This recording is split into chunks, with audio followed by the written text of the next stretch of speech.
दोस्तों स्वागत है आपका हमारे चैनल सोशल स्कॉलर्स पर। आज हम features of party system in India part 5 जिसमें हम बात करेंगे कोलिशन गवर्नमेंट्स एंड अलायंसेस। पिछली वीडियोस में हमने बहुत सारे फीचर्स डिस्कस किए हैं, आप स्क्रीन पर देख सकते हैं। आज हम डिस्कस करेंगे कोलिशन गवर्नमेंट्स एंड अलायंसेस। आज़ादी के बाद 1967 तक स्टेटों में और 1977 तक सेंटर में कांग्रेस का ही जो है वो राज रहा। कांग्रेस, अगर दूसरे शब्दों में कहें तो कांग्रेस की पॉलिटिकल पावर के ऊपर मोनोपोली थी। तो 1967 तक के टाइम पीरियड को हम कई बार कह भी देते हैं कि कांग्रेस सिस्टम। तो ये मोनोपोली एंड हुई और कोलिशन गवर्नमेंट्स का जो एरा था both at centre and state वो शुरू हुआ।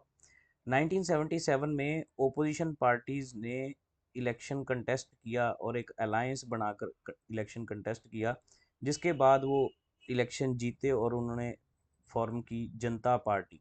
तो जनता पार्टी जो है 1977 से लेकर 1980 तक पावर में रहती है। फिर दोबारा अगर बात करें 1988 में बहुत सारी नेशनल और रीजनल पार्टीज आपस में इकट्ठी हुई, उन्होंने एक नेशनल फ्रंट बनाया under the leadership of N T Ramarao, जो कि तेलुगु देशम पार्टी के लीडर थे।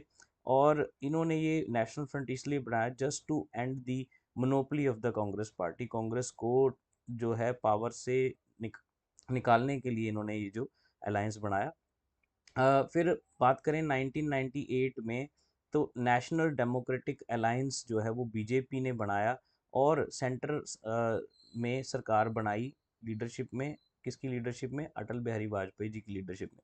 फिर 1999 में जब जनरल इलेक्शंस होते हैं 13 लोकसभा में, तो एनडीए को 304 सीटों में जो है वो सीटें मिलती हैं लोकसभा में। और फिर दोबारा से वो सरकार बनाने के लिए जो है वो सेंटर में अपनी सरकार बनाते हैं।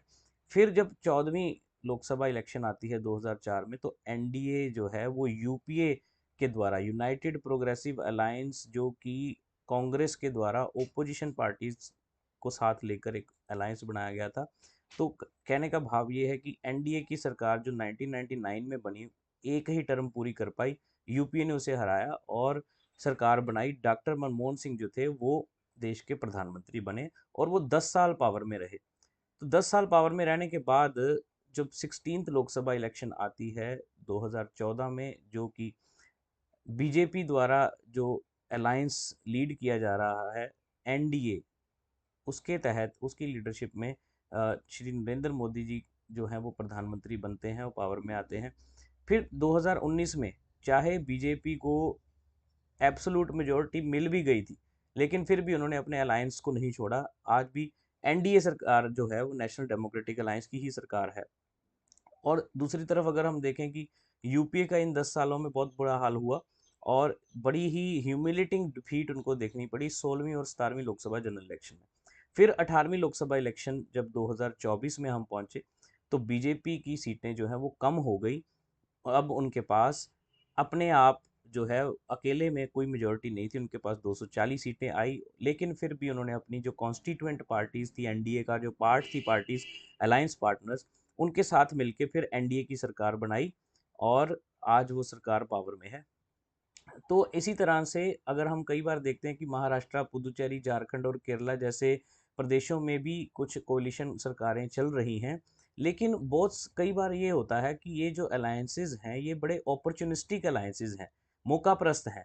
These are the post poll alliances. अभी आप रिसेंटली अगर हरियाणा की एग्जांपल लेते हैं तो पिछले टर्म में, हरियाणा की पिछली टर्म में, जब जेजेपी और बीजेपी मिल के सरकार बनाते हैं तो जेजेपी और बीजेपी ने चुनाव अकेले अकेले लड़ा, लेकिन जब सरकार बनाने की बारी आई तो जो है वो मिल के सरकार बनाई, जिससे उनका थोड़ा जाट वोट बैंक भी जेजेपी का, आज देखिए जेजेपी कहाँ पे है।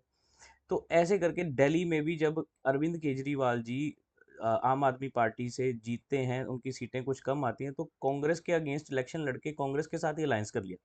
तो ये कई तरह के कोलिशन जो अपॉर्चुनिस्टिक अलायंसेस बन जाते हैं। ये जो अलायंसेस हैं मोस्टली एक पार्टीज एक दूसरे के अगेंस्ट लड़ती हैं और पावर में आने की वजह के कारण जो है वो अलायंस बना लेती हैं, वो ज़्यादा देर चलता है। महाराष्ट्र की भी हमने एग्जांपल ली कि शिवसेना वैसे तो एनडीए का अलायंस पार्टनर था, लेकिन महाविकास अघाड़ी गवर्नमेंट बनाई कांग्रेस और एनसीपी के साथ मिलके, लेकिन उसके बाद जो है लोगों ने उनको जो अपना मैंडेट दिया बाद में, that was clear. So fact of the matter ये है कि ये जो इलेक्टोरल अलायंसेस और कोलिशन गवर्नमेंट्स हैं, ये हमारे इंडियन पार्टी सिस्टम का एक बहुत ही इम्पोर्टेंट फीचर बन चुके हैं। तो that was all in this video. Comment करके ज़रूर बताएं कि वीडियो कैसी लगी। हम उसको अगली वीडियो में बाकी जो रह गए हैं फीचर्स उसको डिस्कस करेंगे। थैंक यू वेरी मच, बने रहिए। अगर चैनल को लाइक सब्सक्राइब नहीं किया है तो like and Hello students, if you are new to this channel, kindly do not forget to like, subscribe and share this channel, and also do not forget to press the bell icon. Thank you.